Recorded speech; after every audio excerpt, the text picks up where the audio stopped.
Next up is our guest speaker, and I'm not going to get too crazy, but we have Kevin Wommack tonight, great music manager, and I'll let him tell his story and all that stuff. So everybody, Kevin Wommack.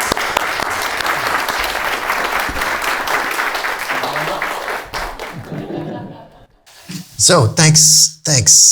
How's it sound? So my story, I'm going to tell a little bit about my story, then I'm going to ask you guys some questions because I want to tailor what I say to what it is that you want, what your interests are. I was you in a way. I played in a band with my twin brother.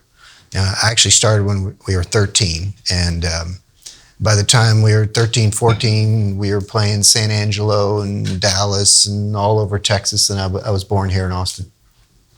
And we wrote our own songs and we put out our own records and, we did our stuff. And as a de facto guy that didn't mind doing it, I became our manager, agent, and I was the one that called people and set up things. And so we toured and played, and then I had a little, before computers, I had a notebook. And if we were going to Louisiana, I had Shreveport, New Orleans, Baton Rouge, Alexandria, and a little page. And I'd find out what's the record store that everyone buys the records. And I would call them and I'd say, what's the radio station? Who's the press people? So I had a page for press, I had a page for radio. And when we were putting something out, I just connected that. It's really connecting the dots and trying to figure out how am I going to get our music heard? And then over time, some people asked me to help them out, other artists. And my twin brother decided not to continue to do what we were doing, and I thought he was crazy and I didn't know what I was going to do. Tried to put together another band, but without twins that sang, were identical twins, it didn't seem special. And the first act that came and said, hey, we could use your help, was a band called Omar and the Howlers, and they were playing like the Hole in the Wall for $100 a night. I started routing them to New York City instead of routing to the coast to make some quick cash, and then I brought an A&R guy from Columbia out, and I got 2 or 3 record labels interested in signing them to Columbia Records, and Omar took me to dinner and said, would you be our manager? And I said, I already am. And that's how I started in the music business on the other side. And then I took an artist out of Dallas, Sarah Hickman, signed her to Elektra. And then I took a group out of San Antonio that moved to Austin called Pariah and signed them to Geffen. We had 9 labels bidding on that when there was 9 majors back then. And then 22 years ago, I'd started working with 3 Hispanic brothers out of San Angelo called Los Lonely Boys. And they were phenomenal.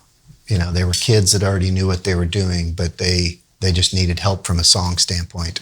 And I'm going to segue what I'm talking about into kind of what I thought you were going to branch out earlier, was that the connections that you make in this room, the people that you're friends with, the people that are sitting on the other side of the room that you don't know, they're the ones that are going to open up your career for you, because it's about the relationships and how things unfold, and they unfold in the most unusual ways. And I'll give you an example.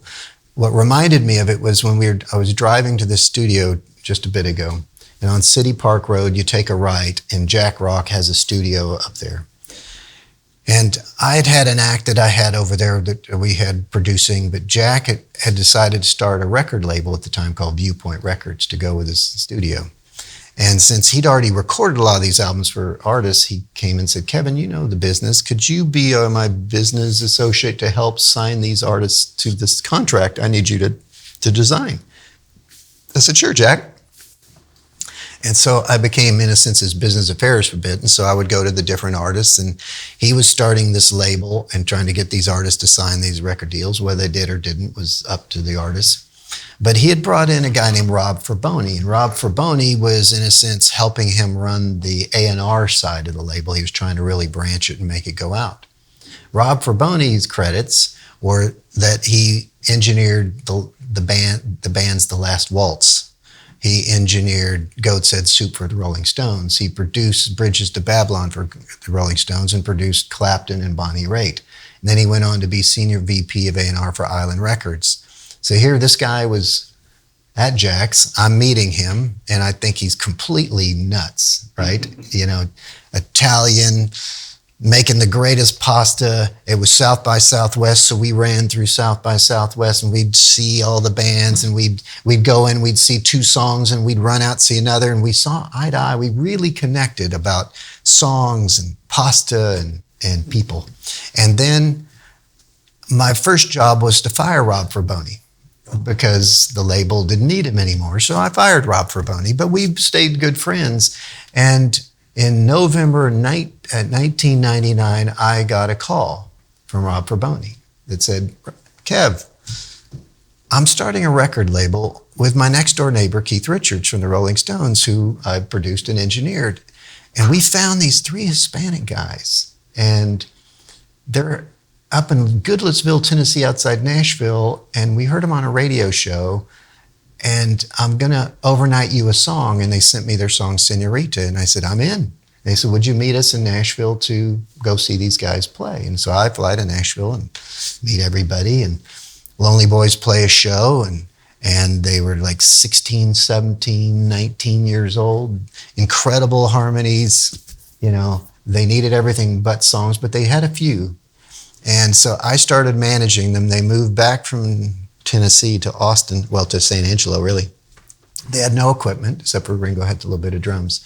So I bought them their amps and everything. But then Los Lonely Boys, it took a while for me to get them in the studio right and make the first record, but no record label and forgot to mention that Rob Fraboni, Keith Richards decided not to do a record label after they introduced me to Los Lonely Boys. So there was no record label. So I was trying to find another one, and every record label had turned us down until I found a little independent out of New York. And we put the record out, and it immediately was on radio everywhere. And then we sold 200,000. And Sony came in and did a joint venture with this little label, and we sold $2.5 million, won a Grammy. And my story is that it all came from me down the street. It came from me continuing a relationship with a guy named Rob Fraboni. And Rob Fraboni could very well be the person in this room that starts something that maybe doesn't happen, but you're brought in and you get a band that they were talking to and nothing happened and nobody wanted them. But then it became the biggest success story of my career. We've now sold over 4 to 6 million records in the United States alone, and they tour massively. And they've just come back after 3-year rest, and we started with a tour with The Who, and now we're playing dates, and we're signing to Shelter BMG Records, and we're making a new record. So for 22 years, I've had a very profitable band because I kept in touch with Rob Fraboni. So the other one is that the people that are low in the business, they're the engineer back here, they're the monitor guy, they're the guy that's running a camera for the first time.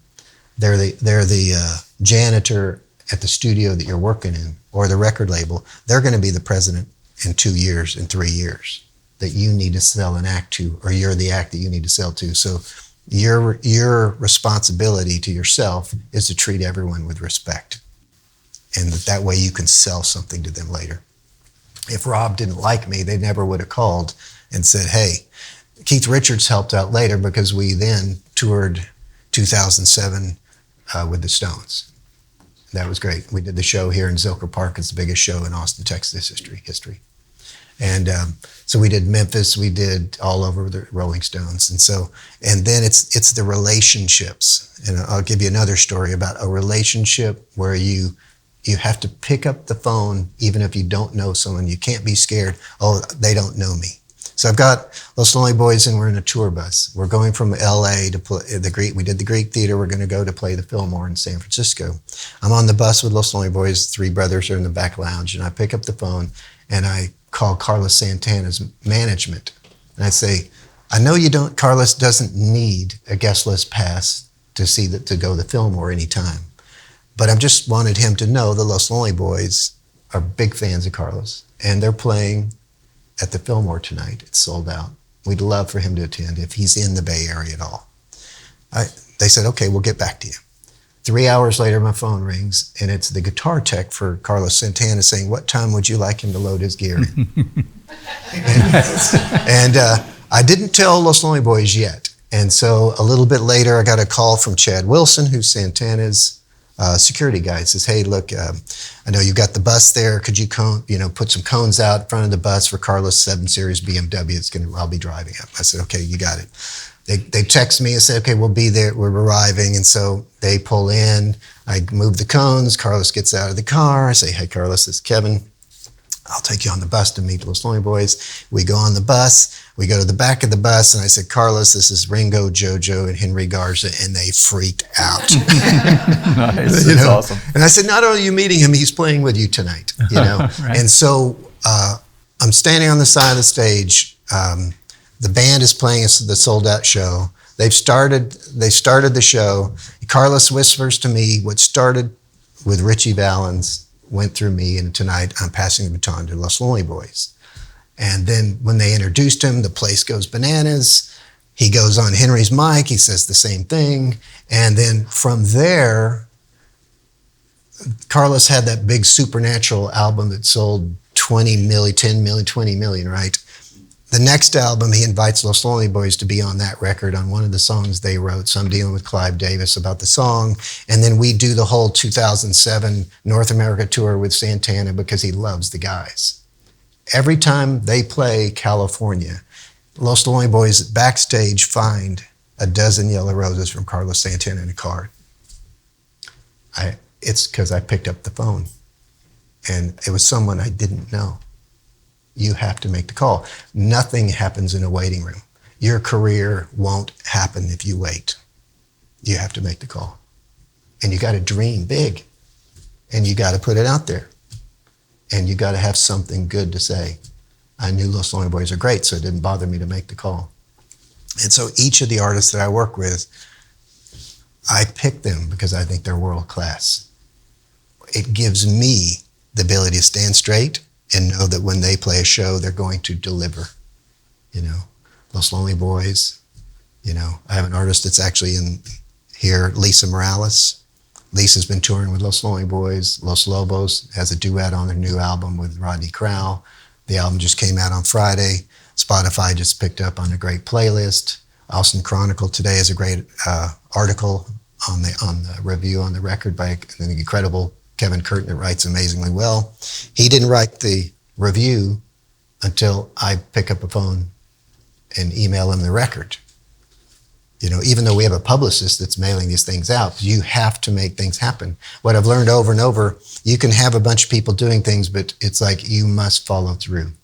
You have to see it all through.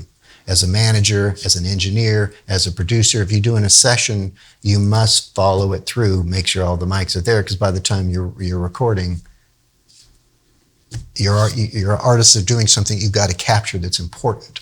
So it's connecting the dots in everything you do. So at this point, I kind of want to ask, you can either raise hands, yell, whatever you want to do. Who's musicians? Okay, so I'm talking to a lot of musicians. Who wants to be a recording engineer? Okay, producers as well.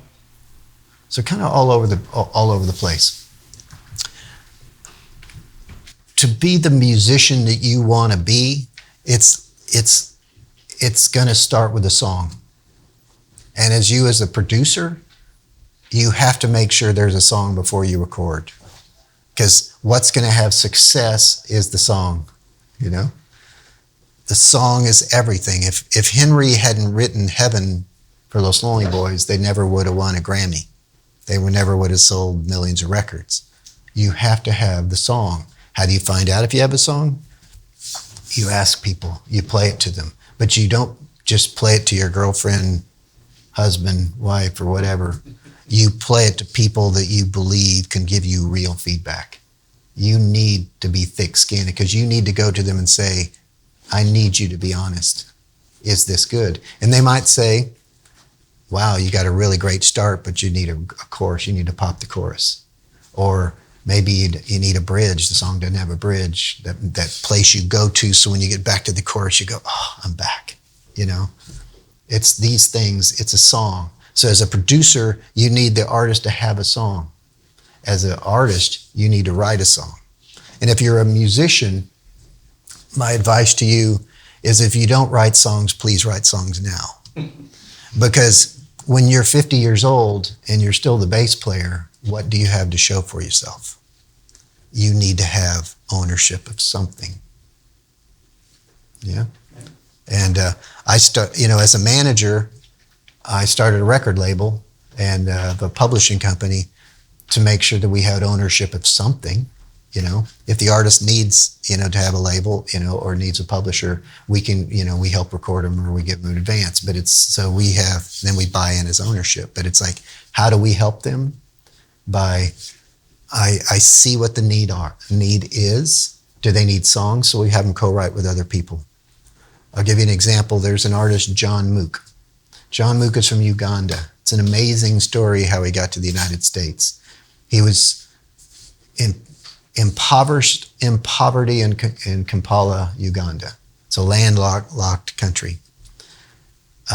He was singing in English, which all his friends thought was really weird and made fun of him. So the only people he could play for was the homeless people on the streets, and he'd had a kind of a beat-up guitar. A friend of his Facebook videotapes him doing a song, puts it up. 3 weeks later, Norwegian Cruise Line calls and says, "Hey, we'd like for you to come play on our cruise." And John Mook goes, "What's a cruise?" And they said, "Well, it's a boat that goes, it's on the water." He goes, "Well, send me a picture." And they sent him a picture, and he showed it to all his friends. They went, "Photoshop." Because not real. They're not by an ocean, And so, he didn't get back to, and so a couple of weeks later they called back, "Hey, what's the problem? We'll give you a visa. You can leave Uganda. We'll pay you." And he goes, "It's Photoshop." And he goes, they said, "Well, can we send you a video?" "Yeah, send a video." So they sent a video, and it's this big boat with people on it and swimming pools, and he's mind blown, and he goes, "Okay." And so they give him they schedule a visa. He goes to his family, he goes to his friends, and he goes, "Look, I got a visa. I'm going to play on this big boat in the middle of the sea." And they all say, "You're crazy." They don't believe him. And so they all go to the airport with him. And in Uganda, if anyone's ever been on a plane, you dress up. So he's going to tie. And he goes to the airport and it says to his family and his twin sister and his mother and his dad and all the relatives and his friends, he goes, I'm going to go through security. I'm going to go in and I'll come back and tell you that it's okay. He goes through security and they say, "You can't go back." And he's never seen them since. So he's been here in Austin for 4 years. Somehow or another, he arrives, he does the cruise, and he goes to the little lounge, to the big lounge, because he's doing so well, to the big theater, and people are freaking out.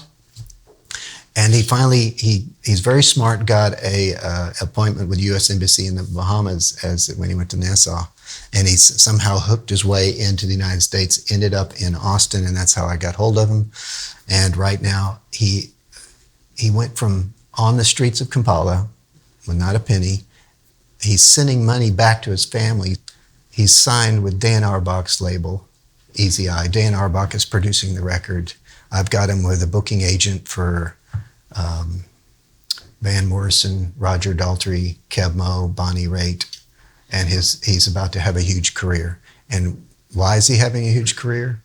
Because the dots got connected. First, it started with his talent, his voice, and then people recognized it, but he was smart enough to make an appointment to the U.S. Embassy in the Bahamas. He was smart enough that when he got to the United States, he made decisions to get with people like myself, and they could drive the other things forward. Nothing happens in a waiting room. Don't be the other children in Kampala that don't have a video that gets them out. Your job is to do what you're supposed to do, and that's make it happen. And you're going to go, "How do I make it happen?" Connect the dots wherever you are. The people in this room can move you forward. You just don't know it yet. And I'm not talking about me. I'm talking about the people that are graduating next to you will be somebody. Stay in touch, motivate each other, write songs together. One of you is going to be the president of the record company. The next one's going to be the head of the booking agency. The next one's going to be a manager. And the next one will be the artist that everyone needs to work with. Don't limit yourself. It's infinite possibilities at all times. Lonely Boys never thought that they would win a Grammy. They never thought they would sell millions of records. And they certainly never thought they'd tour with Willie Nelson, Santana, and the Rolling Stones.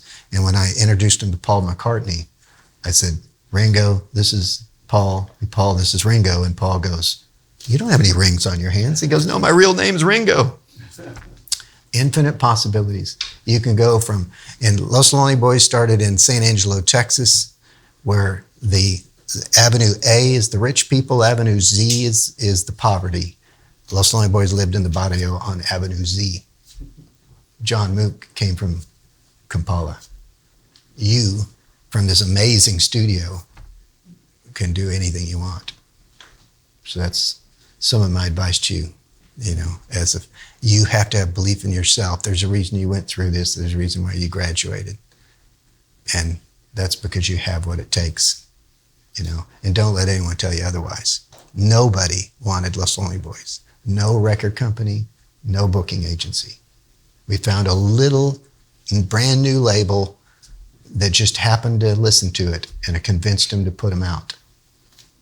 And Heaven went on the radio, became number 4 most played song in the history of adult contemporary radio ever, number 1 at country, number 1 at Christian, top 40, AAA, every radio format known to mankind, except for polka probably. And but it set them up for life, and it gave them the infinite possibilities they didn't think would happen. So you guys have any questions? So I have a question for you, though. Yeah. So, you know, how do you approach it? I mean, so often, you know, bands come in, you know, they're cool, great vibe, ton of great things. And if anything, a little too much ego probably, right? But they come in and they may have some okay songs, pretty good ones, but they're just not great. Right. And they're about to do a record, right? So how do you approach that situation? Well, sometimes it's unapproachable. I mean, sometimes they don't want to listen, and it's their career, you know. It would be, if the songs are that great, it'd be like, hey, some co-writing, or listening to them and giving some advice on how to maybe pop a chorus, or what you think is the chorus maybe is not, you know, or maybe what you're starting with is the verse, is the chorus, you know, and, you know, so it's just certain ways of just popping it for them, you know. And that's, a producer can do that, but some producers are not song guys, so it just depends on what it is, you know. Yeah, there's all different kinds of ways. I'll give you another new story, a new client, Jack Barksdale. Here's the interesting kicker, he just turned 15. Jack Barksdale can play the guitar and harmonica and all the other instruments amazingly well, like he's 80 years old, and he sings with such feeling. He just put out a single. He put out an album. He's put out a bunch of stuff if you see him online. He's done well. You know, he's playing little songwriter festivals and doing certain things. But on Friday, he put out a single called Gone. On Tuesday, a video went viral on TikTok. TikTok now, there's at least 200 videos with Gone, and some of them, people with 200,000 likes, and now it's popping. It's moved over to Spotify, and the Spotify numbers are going through the roof. Remember, all this happened Tuesday. I'm speaking to you on a Thursday, and today, within 48 hours, I have 2 calls from Columbia Records and Island Records for a 15-year-old boy who put a record out on Friday. So you got to do it. Make it happen, record it, put it out. And the other thing I'll tell you in this, you're not just making music, you're making movies. I need you to think about your art as a movie. It's all moving pictures. Another story. So I'm in LA at the Round Hollywood building, at Capitol Records building. And I'm meeting with Steve Barnett, who's the CEO of Capitol Music Group at the time. And I say, Steve, I'd like for you to listen to this group, you know. And he goes, we don't listen to music. We watch videos. And I went, wow, this is different. And because the way you're breaking now is TikTok, Instagram stories, Facebook stories, moving pictures. Just like pull out your phone. What are your eyes going to go to? The things that move, right? If it's a static little thing of a band saying, "Hey, I'm playing Thursday," yeah, you know. But if there's a moving picture with it, your eyes go to it. We're now watching television shows and movies and everything on it. Okay, so we're making movies, and so what does that mean? It means if this wasn't a recording class, but it was a movie class, you would learn that when you make a movie, you set the set, you dress the set. The actors are wearing certain things for the character, so you're the actors and the characters. You're knowing that when you light it, when you're lighting a movie, you're using certain filters to give a certain look and feel and vibe of how you want it to look and feel. Not much different than when you create your art, but then you make the CD cover, album cover, or whatever cover you're going to have on the thumbnail for just the digital. You got to have the picture. What does the picture look like? Well, it's got to reflect how your music is. If it's you, it's got to be a picture that reflects what you're saying. But you have to make videos that go with your music, even if they're only 20-second videos to just get on TikTok. But you're making movies, and so you've got to think in terms of what is the font? What is the color scheme? Like Lisa Morales' record, I want you to all check out this. She Ought to Be King, but we dribbled out single with the different artwork, but it was the same artwork with different color schemes for everything. So it was the color palette of dripping out this movie campaign that when she did the videos, you kind of try to create the same sort of world and vibe. So it's all, you're movie makers. You're making art. You can't just limit yourself to be, I'm an engineer, I'm a producer, I'm an artist. You're making art and you're making movies. It's the movie of your life. And be creative. Think about now how you want that scene to look. What is that scene going to look like? What's the gel and the filter? Yeah.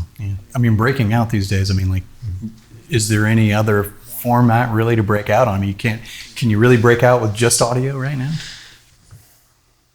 Probably not.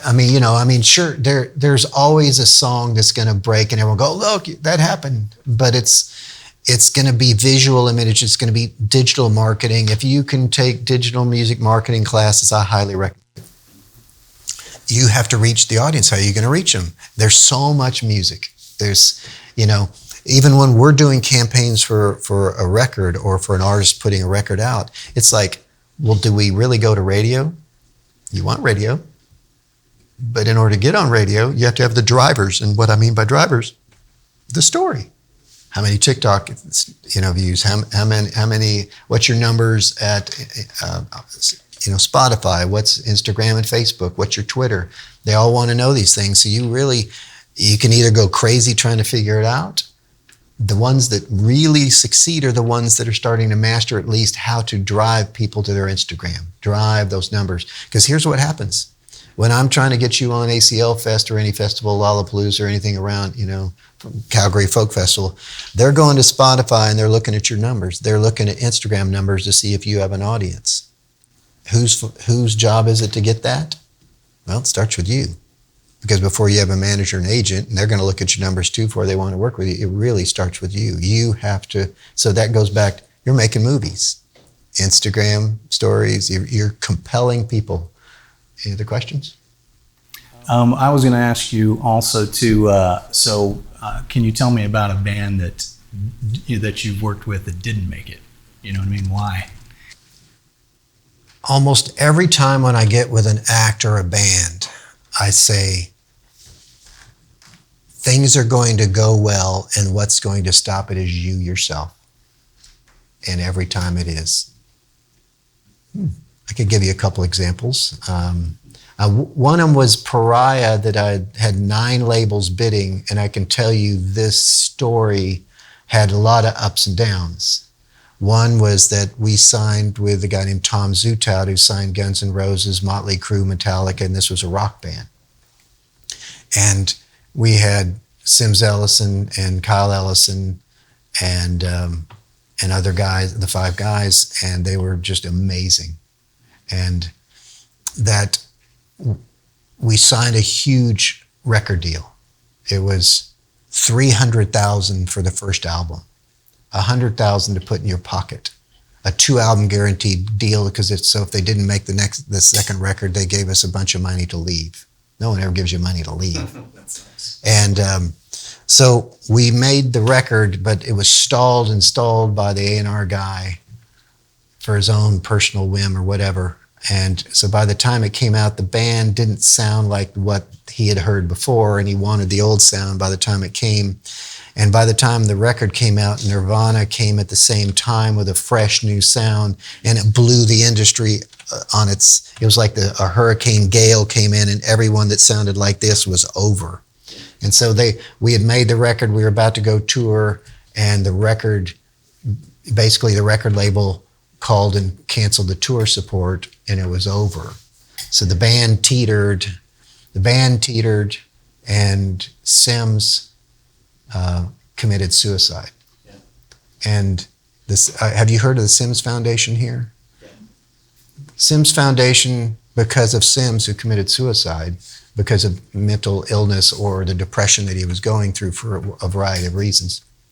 Sims was founded to help musicians, and they've branched out to other industry professionals as well. So if you need help, if you're going through issues, you call Sims, and they provide counseling and guidance. So Sims lives on.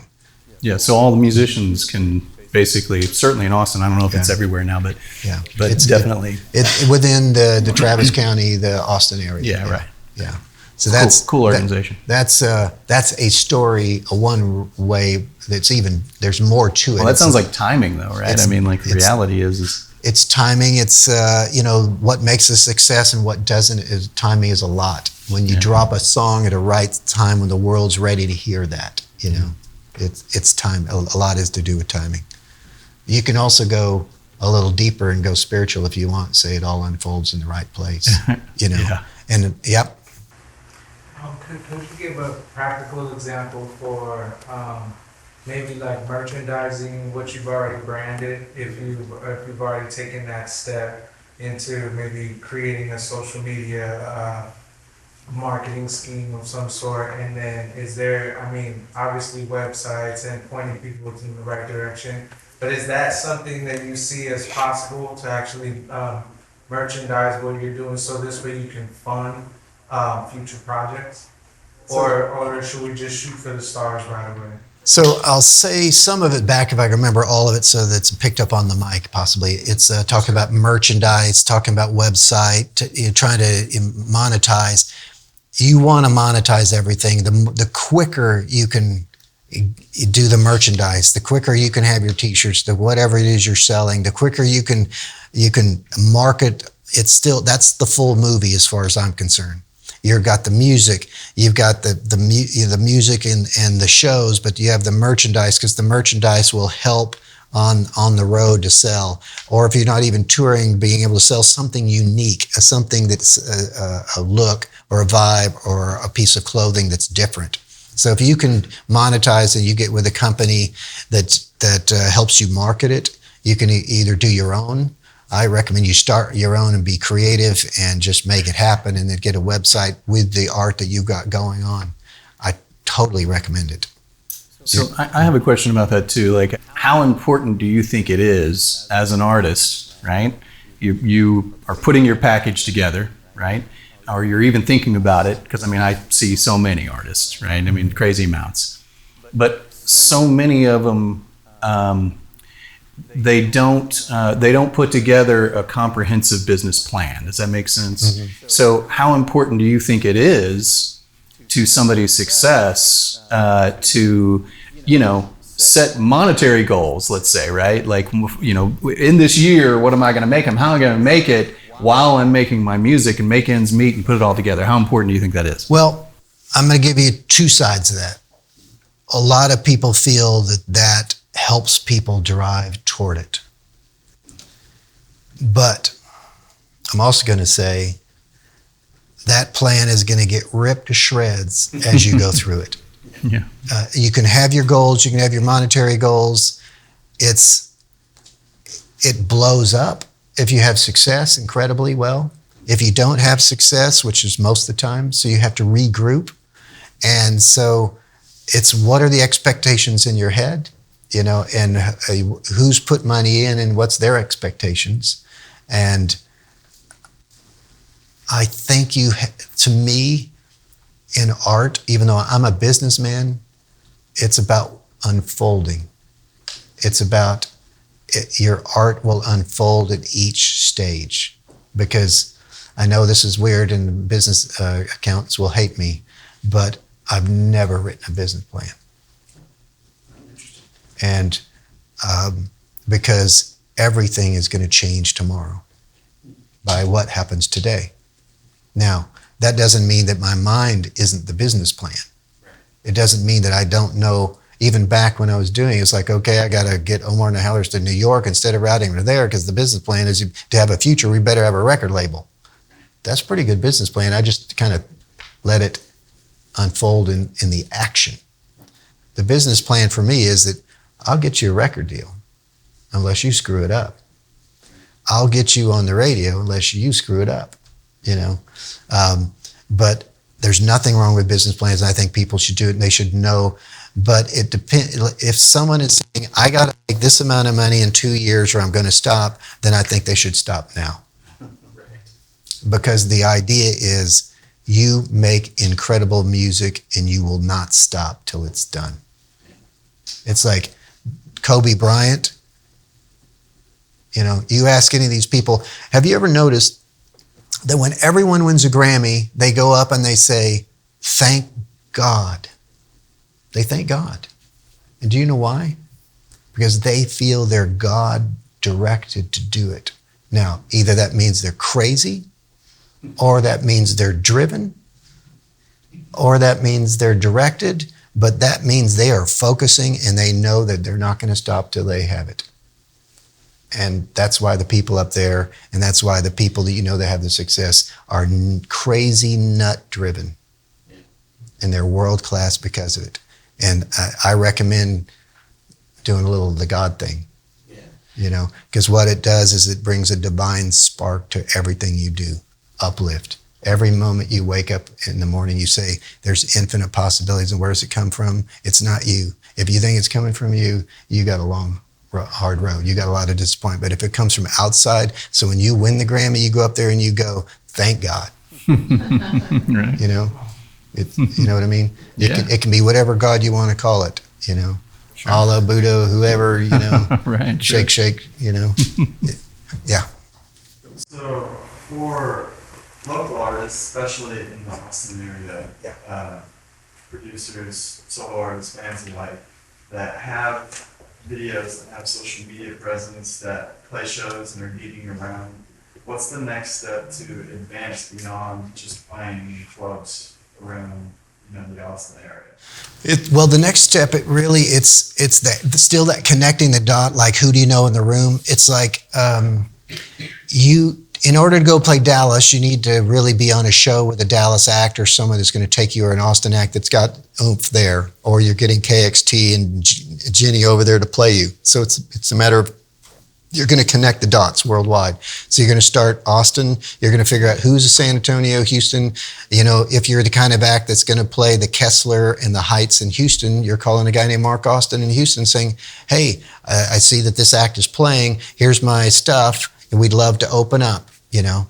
You have to remember my folder with the connect. You have to start connecting the dots. Because if you sit here and go, hey, I've got all this stuff, I'm just waiting for it to go play, nothing's going to happen in a waiting room. You have to figure out, okay, make friends with the acts in Dallas. If you're getting play on KUTX, say that's happening here, then you go, what's the KUTX in Dallas? It's called KXT. Who's the program director? It's Jeannie. Or if you go to KPFT in Houston, who's the program director? Or which are the shows that play my kind of music? They're waiting for you to play it because they want to play it, you know? And if you give them a story, a compelling story of what your movie is, then you send them a video and you do this and you go down and play for nothing, really, what's going to happen. And then you're going to play for 12 people, and then you're going to play for 24, and 24 becomes 240, and 240 becomes 2,400. You know, it just, you know, that's the old school. And then if you add the social media on it, you know, and do digital marketing, like if your band sounds like another band, or you're going to play a date. Like, I'll give you an example with Lisa's, the duet she did with Rodney Crowell. We went to Nashville and shot a video with Rodney and Hayes Carl, who she knew because she had produced his first record, and Jim Lauderdale, and they're all Americana artists, the top of the Americana. So when we put the video out, we did Facebook and Instagram ads targeting Rodney, Hayes's, and Jim's audience. And then all of a sudden her numbers blew up. And then now those numbers are in her pile of numbers. So when she promotes the next single, we got those that responded to it.